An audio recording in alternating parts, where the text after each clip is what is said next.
So what if the secret to getting more done isn't trying harder, but actually, doing less? It sounds kind of weird, right? But today we're going to explore this really powerful idea, building a mental architecture for productivity using something called focused constraint.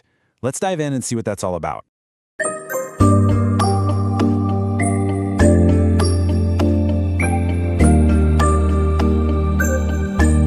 All right, so first up, let's tackle something I think, pretty much everyone struggles with. It's called the focus paradox. Yeah, does this sound familiar? You've cleared your whole schedule, you sit down, you're ready to get to work, and your brain just has other plans. It's just, nope. It's super frustrating, and I'm here to tell you it's not entirely your fault. Okay, so check this out. This piece of advice goes against pretty much everything we've ever been taught. The solution isn't to just, grit your teeth and force it. The idea here is to actually stop trying so hard. I know, it sounds nuts. So what's the logic here? How does that even work? Well, that brings us right to our next point, which actually explains the why behind that really strange advice. It's all about understanding how freedom can actually be super draining. See, we're taught to believe that endless time and unlimited options, that's the dream, right? That's the key to getting things done. But a lot of the time, the exact opposite is true. Think about it. A wide-open calendar, a giant to-do list, it can totally paralyze you and make it impossible to focus. And here's why. It's simple, really. Too many options just drain your mental energy.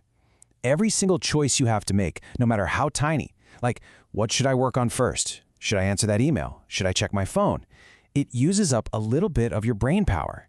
It's a real thing called decision fatigue, and it can leave you feeling totally wiped out before you've even started the real work. So really, you've got two paths in front of you. On one side, you have endless options, which sounds great, but it just leads to that energy drain and total paralysis.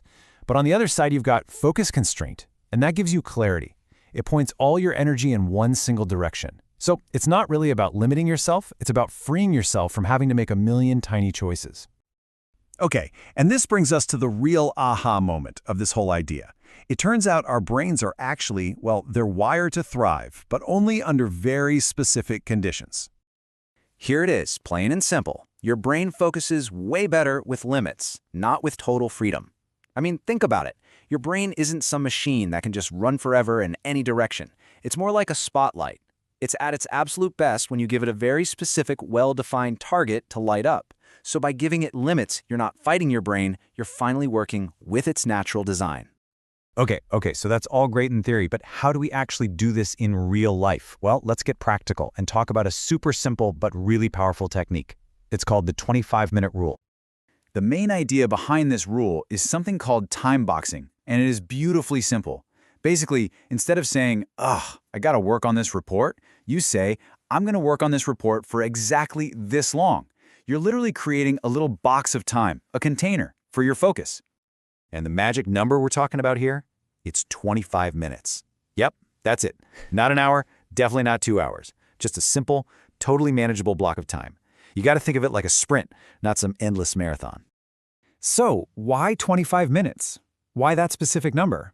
Well, it's because it's short enough that it feels easy. It's not intimidating at all.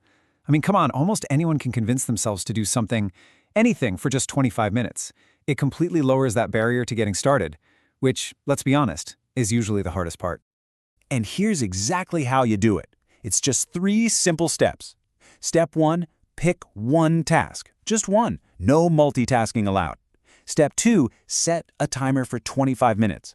And step 3, and this is the big one, you commit to working only on that task with 0 distractions until that timer dings. That's it. So simple, right? All right, let's pull all this together. It's really time to shift how we think about this. We need to stop seeing limits and constraints as a bad thing and start seeing them for what they really are, an incredibly powerful tool for clarity and for focus.